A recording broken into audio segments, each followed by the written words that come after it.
Welcome back to my channel. কেমন আছো তোমরা সবাই? আশা করছি ভীষণ ভালো আছো। ভগবানের কাছে প্রার্থনা করি তোমরা সবসময় খুব ভালো থেকো।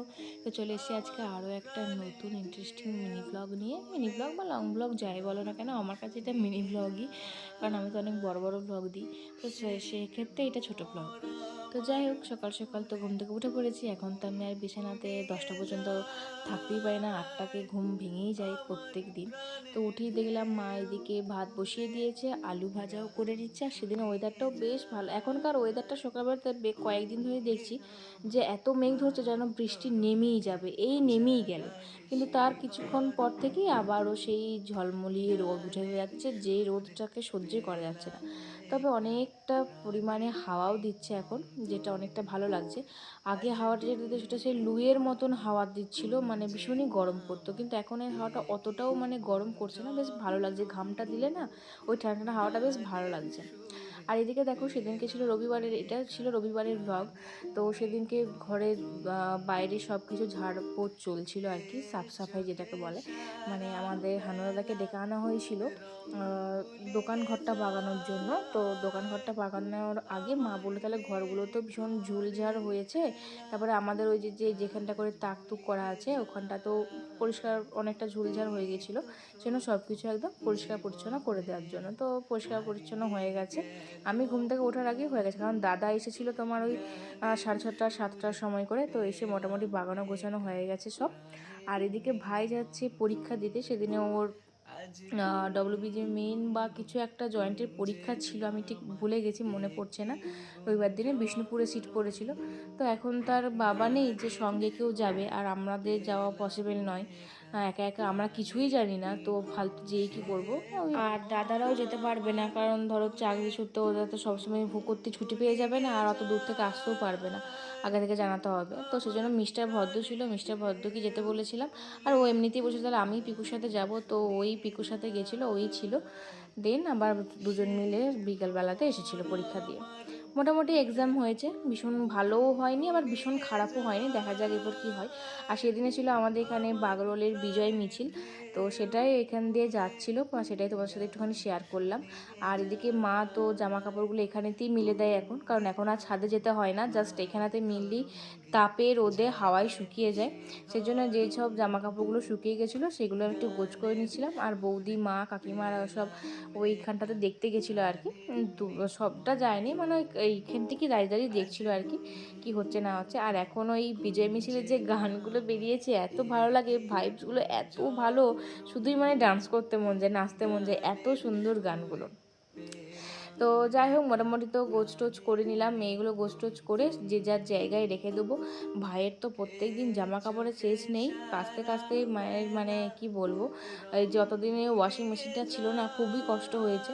তারপরে তো ওয়াশিং মেশিনটা আসতে আবার দুদিন মা মানে সুন্দর করে মা যেটা নতুন জিনিস সেটাকে আবার ইউজ করবে না, কি মায়েদের এগুলো কী ধরনের জানি না, কষ্টর জন্য কেনা হচ্ছে, ওগুলোকে আবার সাজিয়ে রেখে দেবে। তো যাই হোক, কিছুদিন পর পিকু আবার মানে ভাই আবার এসে ঠিকঠাক করে দিতে বুঝিয়ে দিল যে এইভাবে করবে। তারপরে মা এখন ওটাতেই করছে, ভাই করে দেয় এখন আপাতত। তারপর এদিকে কয়েকজন দাদা কাকু পেরিয়ে যাচ্ছিলো, বললো যে একটু কপালে চন্দনটা এই সরি আবির লাগিয়ে দিই, তাই লাগিয়ে নিলাম। তারপরে মা বললো যে দুটি মুড়ি খাইয়ে দিই, তো মুড়িও খাইয়ে দিল। আলু ভাজা মুড়ি, অনেক দিন মুড়ি খাইনি মায়ের হাতে, ওই ছাতুগুলোই খেয়ে নিচ্ছিলাম আর মাকেও দিচ্ছিলাম। সেজন্য আর খেতে ইচ্ছে করে না, মা ওই কাজের মধ্যে এসে আবার মুড়ি খাবে, সেজন্য আমি আর ইচ্ছে করে খাইনি। তো যাই হোক, আজকে অনেকদিন পর মা বললো খাইয়ে দিই, তো আমি বললাম ঠিক আছে দাও, ভালোই হলো আমারও। তারপরে আমি ঘর দুয়ারে একটুখানি ঝাড় মোছ করে দিলাম, কারণ সকালবেলাতে দেখতেই পাচ্ছ ওই যে ঘড়ি কাটা এখন বাজছে হয়তো 10টা বা 11টা বাজবে, জানি না কটা বাজছে কে জানে। তো যাই হোক, একটু ঝাড়পাট দিয়ে দিলাম। ঘর দুয়ার পরিষ্কার থাকলে দেখতে কত সুন্দর লাগে। আর বাইরে একটুখানি তোমার নয়েজ শুনতে পাবে হয়তো, গাড়ি টাড়ি যাচ্ছে, ঘরে তো কাজ হচ্ছে সেই জন্য। তো যাই হোক, এদিকে তো মা রান্না করছে আর আমিও এদিকে মুছে দিচ্ছিলাম।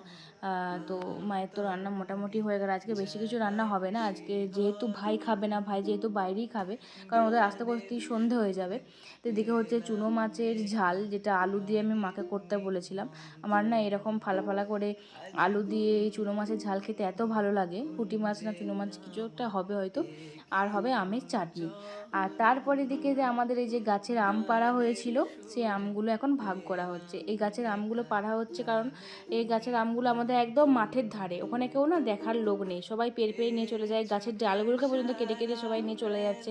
সে তো আর দেখার লোক যেহেতু নেই, সেই জন্য মা কী করলো, মা কাকাদের দাদাদেরকে বলে লোক লাগিয়ে ওই গাছটাকে এখন মানে কেটে দেওয়া করলো আজকে, মানে গতকাল সেদিনকে আর কি, সরি। তো সেই জন্য আমগুলো পেরে নিচ্ছে, সেখানকে আবার আমগুলো সবাইকে বিলিয়েছে, মানে সবাইকে দেওয়া হয়েছে ওইখানে। আর এখানে কয়েকটা রয়েছে। তো সেই কারণে এই যে সবাইকে মা এখন ভাগ ভাগ প্যাকেটে প্যাকেটে করছে, পাড়াতে সবাইকে দেবে। আমাদের পাড়ার পরেও আর একটা পাড়া আছে যাদের সাথে সবাই ইয়ে করে, তাদেরকে দেয়া হবে। তারপরে দিদিদের বাড়িতে পাঠানো হবে, মানে শ্বশুর বাড়িগুলোতে পাঠানো হবে, আমাদের মামা বাড়ি। তো এইসব করে করে সবাইকে দিয়ে দেওয়া হয়ে যাচ্ছে। নিজেদের কাছে ওই কয়েকটা হয়তো পড়ে থাকবে। নিজেদের দুটো এই সামনেতে গাছ আছে, সেইগুলো আমও আছে, অনেক আম ধরেছে এবছর। তো যাই হোক, তারপরে তো আমি আমটাম সরি আমটামের চব্য হয়ে যাওয়ার পরে এদিকে মাকে ছাতুগুলো দিলাম। প্রচুর গরম, একটু ছাতু ফল না খেলে না ঠিক টেকা যাচ্ছে না। 1,000 years later. তারপর ওই যে মা ওই যে ফল টল কেটে রেখেছিলো, ওইটা আমি খেয়ে নিলাম, মাকেও ছাতু ফাতু দিলাম। তারপর স্নান টান সেরে মা মেয়ে মিলে খাওয়া দাওয়া করে ঘুমিয়ে পড়েছিলাম। তারপরে এই যে বিকেলবেলা ঘুম থেকে উঠে এই যে সবাই মিলে গল্প টল্প করছিলাম। আর সেই সময় দেখি একটা গাড়ি করে বড় পার্সেল এসছে, বলছে ওইটা অর্ণব পাত্র বাড়ি, অর্ণব পাত্র একটা পার্সেল আছে নিয়ে। আমি তো বললাম যে হ্যাঁ এটা ওরই বাড়ি। তো আমি তো কিছু বুঝতে পারছিলাম যে কী পার্সেল আছে, কী অর্ডার দিয়েছে। তারপরে যখন ওরা খুললো, কারণ এটা তো ওপেনিং ভিডিও মানে খোলার ছিল, সেহেতু তারপরে বুঝতে পারলাম যে কি আছে। ও বলেছিলাম না যে মানে একটা ট্রলি ব্যাগ নেবে নেবে করছে, তো কখন যে অর্ডার দিয়ে দিয়েছে জানতামই না। তো দেখো ট্রলি ব্যাগটা কত সুন্দর হয়েছে, ভীষণই সুন্দর হয়েছে, কালারটা কিন্তু খুব ভালো চয়েস করেছে। ও নিজেই কখন অর্ডার দিয়ে দিয়েছে, পেড করাই ছিল। আর অনেকটা বড়, অনেকটা মানে অনেকটা, ক্যামেরাতে কেমন বড় লাগছে জানি না, যেমন সুন্দর কোয়ালিটি তেমন সুন্দর দেখতে, মানে ভীষণ অ্যানিস্টিক, খুবই ভালো দেখতে হয়েছে। তোমরা যদি লিঙ্ক চাও অবশ্যই কমেন্ট করো, আমি তোমাদেরকে লিঙ্ক দিয়ে দেবো। আর এটার দাম নিয়েছে মনে হয় 2270 টাকার মতন এরকম। ওই ভাই বলছিল যে এটা কি রিটার্ন করে দেবো, কারণ ভীষণই বড়, এত বড় ব্যাগটা নিয়ে যদি কখনো বেড়াতে কোথাও যায়, তখন এত বড় ট্রলি ব্যাগ নিয়ে কোথাও যাওয়া আসা করা সম্ভব নয়। তো আমি বললাম তখন তো বেড়াতে যাওয়া নিয়ে ভাবতে হবে না, তখন সেগুলো ঘরেতে আছে, দিদিদের আছে, সেগুলো নেওয়া যাবে। তো যাই হোক, তারপর তো সন্ধ্যাবেলা হয়ে গেছিলো। তারপরে অনেকক্ষণ পরে ভাই এলো। তারপরে ও আবার রয়্যাল থেকে এটা অর্ডার দিয়েছিল, ওই ফ্রায়েড রাইস আর মটন এনেছিল। তো এটা নিয়ে ওর আজকে ডিনার হয়ে গেল, আমারও হয়ে গেছিলো। তো চলো আজকের মতন ভিডিওটা এই পর্যন্ত। কেমন লাগলো অবশ্যই জানিও, ভালো লাগলে অবশ্যই লাইক কমেন্ট শেয়ার করতে একদম ভুলবে না। দেখা হচ্ছে পরের ব্লগে খুব তাড়াতাড়ি, ততক্ষণ ভালো থাকবে, সুস্থ থাকবে, বাই।